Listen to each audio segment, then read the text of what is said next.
I was a communist for the FBI.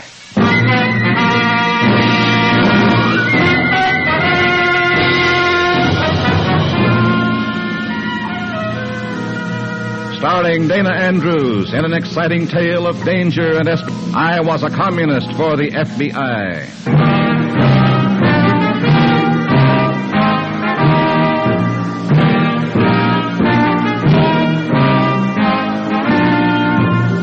Many of the incidents in the story you're about to hear are based on the actual records and authentic experiences of Matt Cvetic, who for 9 fantastic years lived as a communist for the FBI.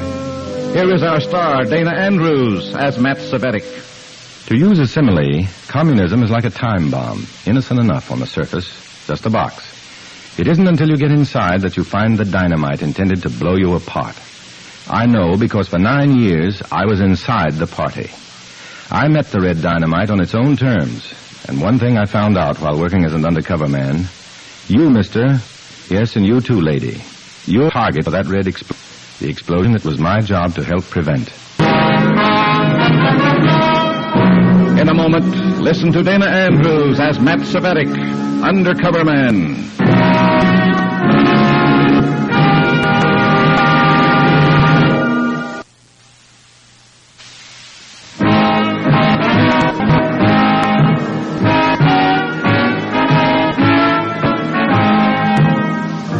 Here is Dana Andrews, Underman.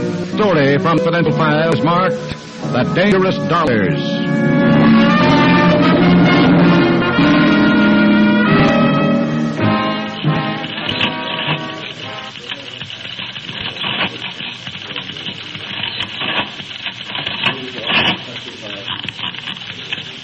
Young Communist League, $6,809.44. Dues paid in full. Contributions up 3.5%. Good. The Committee for the Protection of the Foreign-Born? 11,200. Dues in full. Contributions down 0.5. Notice collection from Comrade Hartig's cell is up 100. I was assigned to the Communist Finance Committee in charge of collections for the district, and I watched the figure of Comrade Noah's adding machine. Money, big money, from Reds and from just plain suckers. Dues paid monthly, contributions paid as often as could be squeezed out of so-called voluntary donors. Subversive activity is expensive, and it was my job to pay for it, and to make sure the FBI knew where the money came from and where it. Big jumbo red hot. Come on, get your popcorn here, mister. Be a sport, feed the pigeons. Sure. Give me an order of 17 peanuts. 17's a lucky number. For a man who eats red popcorn. Oh, J. Cox, how's business? Lousy. But I love blowing this darn whistle. That's what I like about the FBI. The agents have so much talent. Never mind my talent. Did you trace that money? Yeah, I think so. The big portion goes to party headquarters in New York, of course. But there's one that's picked up by a special messenger. Regularly? Well, past 6 weeks anyway. Who's the messenger? Who gets the money? I don't know. And the messenger I know only by number. 43. The blonde woman. Tall, beautiful if you like the type, and who doesn't. Slavic accent. She's due to make a pickup tonight. Good. I'll have men waiting to tail her. Important? Plenty. This is a hot one, Matt. Meet me in my office tonight at 11. I want to give you a rundown. Listen. Come on, buddy. You've window shopped long enough. Beat it. Make room for the customers. Peanut. Big jumbo red hots here. Peanut.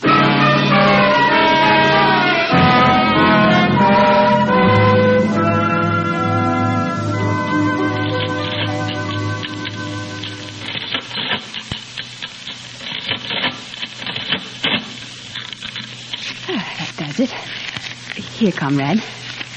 An increase of 79. Satisfy National Headquarters, Comrade Matt? Please them, perhaps. Satisfy them, no.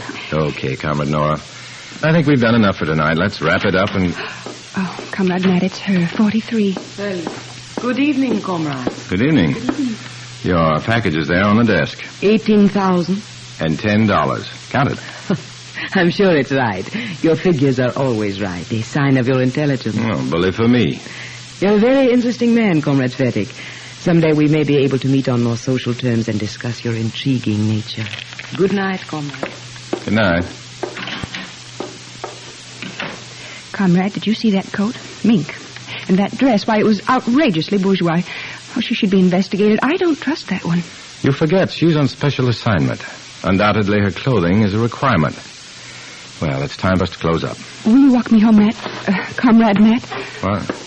Well, I'd like to, but not tonight. I want to pick up some things at the drugstore before it closes. Oh, well, there's one on the way to my place. I wouldn't mind waiting. Well, sure, on interest because she was lonely, or could she have somehow discovered I was to meet my FBI contact that night? It wasn't until I was entering Nora's apartment that I was reassured of her motive. Come on in. I want you to meet my children. Children? Well, that's what I call them. Here, babies, come to Mama. Oh, here they come. Holy cats. Cats. My babies. Aren't they beautiful? Yeah, it was a pretty tragic sight. A homely girl so starved for affection she adopted cats to take the place of the children she'd never have.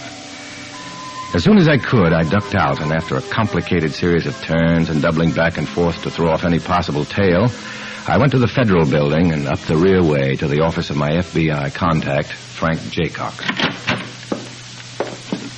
Oh, hi, Matt. You're late. Yeah, I had an unexpected delay. What is it, Jaycox? It's an MVD agent, Krasnov. He the guy 43 is delivering to? We think so. Only we don't know that he's a he. What? All we have is the name, Krasnov. Otherwise, it's man, woman, or monkey. You pays your money and you take your choice. We've got men following 43. If she takes that money to Krasnov, you'll know soon whether he's a man or not. Krasnov's sex is not the problem. What is? Sabotage. Krasnov was the commie secret police agent behind a job in a West Coast aircraft plant a while back. Up production for weeks. You got proof? Yeah. We got him nailed if we can find him. If? You're like up 43 like a blanket. She'll lead you to him. Maybe, but it seems too easy. Krasnov is the Red's top agent.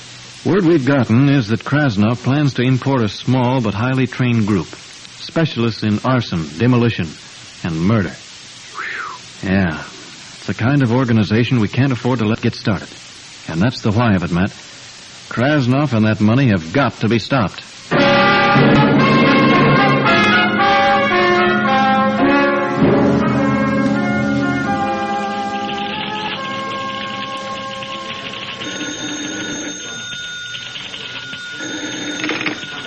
Greenview 61124.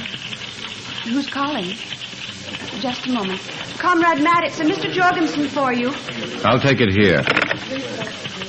I've got it, Nora. Of course, I'm sorry. Hello, Mr. Jorgensen. I didn't expect you to call me here. I know it's dangerous, Matt, but I had to talk to you fast. Oh, your wife's operation didn't go too well last night? You guessed it. Where was it done? 43 was trailed to a small resort called Skyline Rancho, up in the mountains about 100 miles north of here. The resort is a commie hang-on. No one can get past the desk unless he's a Red. Oh. Have you tried another doctor? If you mean force, no. So? So we've got to get an agent inside that resort. Someone who can move around, find out which one of the guests or employees is Krasnov. Where the money is, what Krasnov plans to do with it. That sounds like a tough operation. You'd better have a good surgeon. We have. Who? You. What? Sorry, Matt, but you're the only one who can do it. As a commie, you can get in. You've got a vacation coming. Take it. At Skyline Rancho.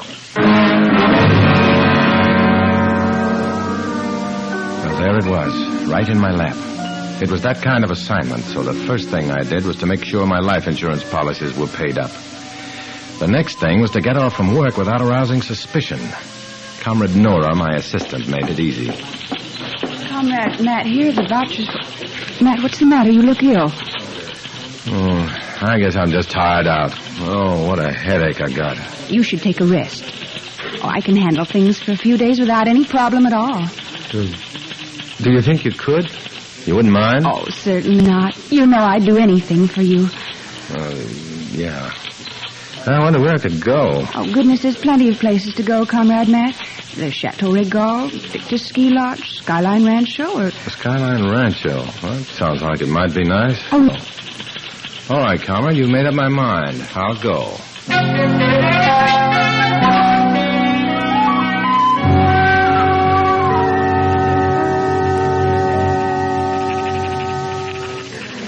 Welcome to Skyline Rancho, Mr. Cvetic. Here. Thank you. I'm Mr. Hungerford, the owner. Odd coincidence. You're coming to this resort? It was well recommended. I'd never heard of it. Who recommended it? I want to write and thank them. Nora Bayless, my assistant. Why not call her? You'll get the answers quicker. You're a clever one. Come with me. I'll show you around.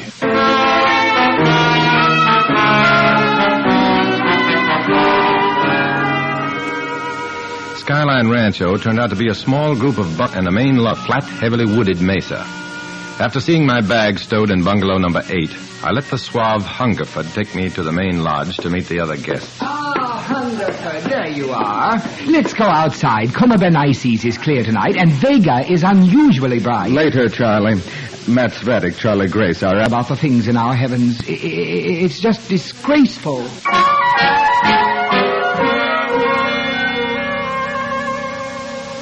Which one? You met them all, but which one was Krasnov, the MVD agent? The last one I met was a squat ape of a man with black fingernails and an expression like the devil with a hangover.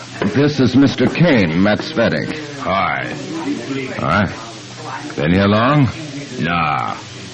Well, it's nice to see you're having such a happy time.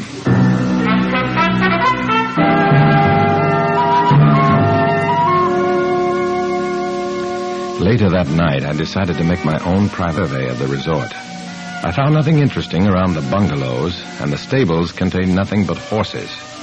But when I left the stable, I found myself pinned in the brilliance of 2 powerful flashlights that blinded me. It's late, Cvetic. You'd better go to bed. This night air's cold. It could be the death of you.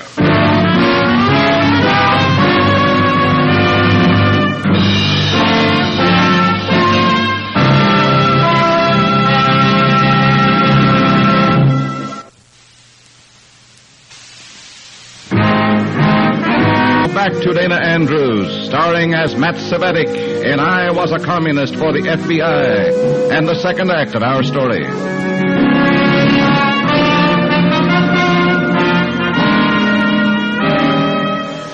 So far, I was getting no place in my search for the MVD agent Krasnov. All I had done was met a few guests at Skyline Rancho, and from the darkness received a warning about which I was still worried the next morning as I shaved. Oh, for the love of Pete. Now what? Come! Well, how are you this morning, Mr. Cvetic? None the better for that warning last night. Warning? Don't be coy. You're not the type. But I recognized your voice. Look, I'm on vacation. What your deal is here, I don't know and care less. Good morning. Now, what did that mean? You. Me. Well, what are you doing in my bungalow, Comrade 43? I like being in your bungalow. Well, why? Why not? Because it's early morning and Now, what have you got against morning? Oh, nothing, but... Yeah? Matt? Yeah. Hello, Mr. Jorgensen. How are things with your mother? All right. She had a few early complications, but at the moment she's holding her own. Doctor's diagnosis very dangerous? Worse than expected by the symptoms. I'll let you know how things develop, Mr. Jorgensen. So for heaven's sake, stop calling me. I understand. I'll wait for your call. That bum. What is it, Matt? Oh, nothing. Mom's been a little sick, and this friend of hers keeps calling me to find out how she is. Well, let's forget other people's troubles and work on our own. Yeah, only start with you being the reason for me being threatened last night. I will if you sit here beside me. Okay. Now make it good, Comrade 43. I'll begin with my name. It's Connie Marachek. You know mine. Yes. And you know I'm on special assignment for the party. What? Sorry, Matt, it's secret, even to you. But it's very important to the party, so much so that when I saw you up here, well, let's say the coincidence made me suspicious. I told Hungerford. And when he saw me taking a walk around in the dark, he pulled that flashlight routine. It was his idea of teaching you a lesson. I apologize, Matt. I should have waited before saying anything to Hungerford. I agree to that. Threats give me a headache. Oh? Why don't you lie down and put your head in my lap, Let me rub your temples. Sure. Go to it. It's a nice lap. You like me just a little, Matt? You ever find a man who didn't? I never found a man like you before. No? Connie. What would have happened if Hungerford had decided I was really a spy? He'd have shot you, I guess. Oh, but you're not a spy, so let's not talk about it anymore. What'll we talk about? Why talk at all? Head feel better, darling? What head? I'd better go. But do me a favor, Matt. Those walks, don't take them. Connie gave me a smile that could have melted a 10-foot snowdrift and left me with one very positive determination. To take that walk everyone was so worried about. I ran into my first obstacle in front of my bungalow, a hollow-chested plaid coat supporting 2 binocular cases and waving a long, jaunted brass telescope. Good morning, good morning. Who are you? It's afternoon, and we've met, Mr. Grace. Oh, yes, Mr. Cvetic. I remember now. Oh, my goodness, call me Charlie. Everybody calls me Charlie. Good for them. Bye. Oh, don't go. I will show you I've something. seen it. Why don't you toddle on to the main lodge, Charlie? Your aunt's waiting.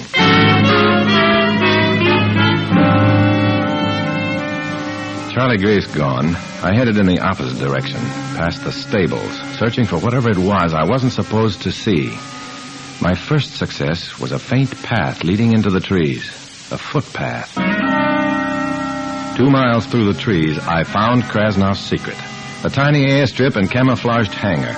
In the hangar, a powerful black cabin plane equipped with extra wing tanks, all full to the top. It was information worth a big risk. I hurried back and took the risk by calling my FBI contact, J. Cox, from a payphone in the lobby of the main lodge.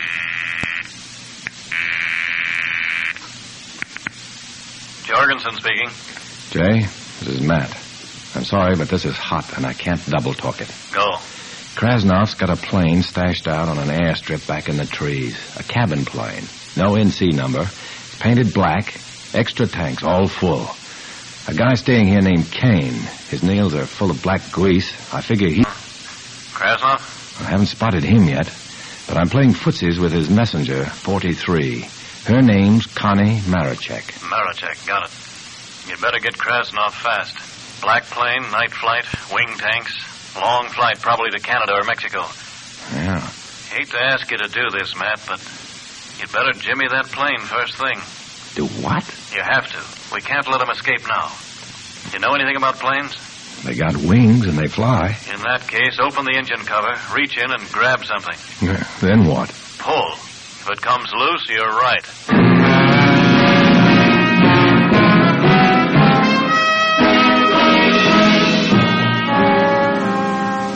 It was nearly dark when I made it back to the plane, and my luck held as I opened the engine cover and yanked loose a copper tube that spewed gasoline. It was the plane's fuel line. And that was when my luck started to run out, for across the clearing I could see Hungerford and Kane coming toward the hangar. I retreated into the dubious shelter of some boxes in a far corner and waited. Come on, Kane. Let's get this plane out on the field. Wait till I get the tool room open. I want to give the motor a last check out. Oh, let that go, Kane. You've checked it a dozen times already. But I want to be... I said forget it. Now, come on. Help me roll the plane down to the end of the strip so Krasnoff can take off without delay.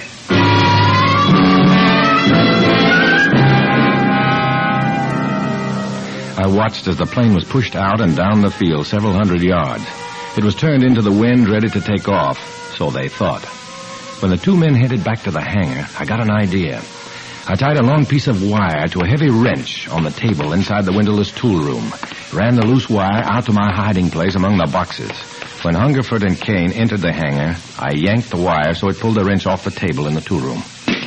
What's that? It came from the tool room. Let's take a look. It was close timing. When Hungerford and Kane moved cautiously into the tool room, I came out from behind the boxes and moved to the open door, then... Hey, what is this? Open this door! The room had no windows, so I knew the two reds were in for keeps until that door was opened. Scratch 2. Next stop, Krasnov. But you have to flush a quail before you can shoot it. So back at the lodge, I dug up the last of my nerve for a bluff that had my heart pounding like a pneumatic drill. Matt, what's the matter? You look so... Connie, I've got to talk to you. What is it, Matt? Look, I don't know what assignment you're on, but if it's got anything to do with someone named Krasnov, get him out of here in a hurry. Why? FBI men, 2 of them. I overheard them talking. Where? Are you sure? I'm sure. One of them followed Hungerford and Kane into the woods back of the stables, and the other left. Said he was going to bring up the rest. Rest? Where they talk, they've got a whole army coming in. But they can't. That is, we have to get away before... We? You mean this Krasnov person and you? Yes. You may as well know the whole thing now, Matt. You've proven I can trust you. The money I delivered went to Krasnov for him to use in organizing a sabotage ring. Charlie, come here, quick.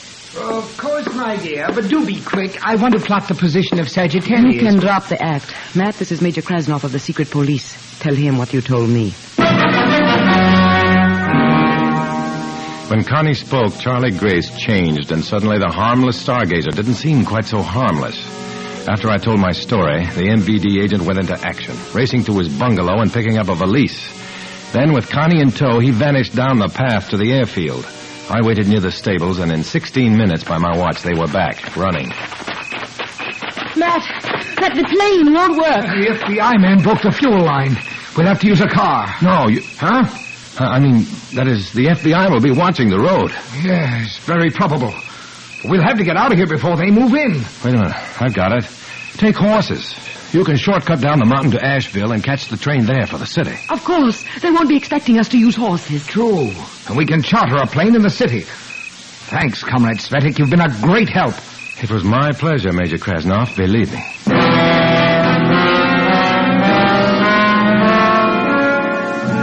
I watched Krasnov and Connie ride their horses into the darkness. Then, in the main lodge, I went to the payphone and made a call that was a real pleasure. Jorgensen. Hi, Jay. Better meet the train coming in from Asheville. Couple of people on it you'll want to see. Krasnov? Yeah. I found out. He's a he. You'll know him. He'll be with Connie Marichek. Oh, and he'll be carrying a valise. Take good care of it. It's full of happy cabbage. Don't worry. We'll take care of it. And while you're at it, send a squad of men up here to make a phony raid to cover my story. They'll find 2 men locked in the tool room of the hangar. Got it. You coming back to the city? Sure. I've got to get back to my little red cabbage patch.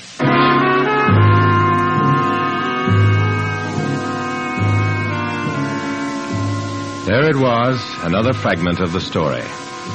A man's life is made up of bits and pieces. Only a purpose can give them meaning. I found my purpose in the underground fight against communism.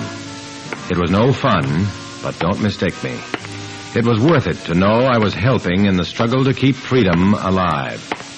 It was worth it even though it cost me my friends and made me a man who always had to walk alone.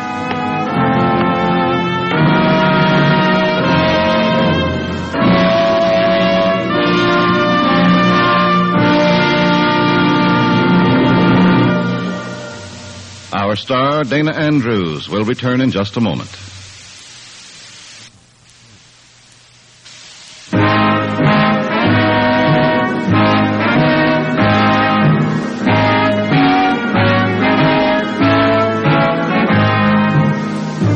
This is Dana Andrews. Many of the stories of Matt Cvetic's underground war against communism are dramatizations of incidents from Matt Cvetic's own confidential file, compiled during the 9 years he was a communist for the FBI. To protect the innocent, all names, dates, and localities have been changed.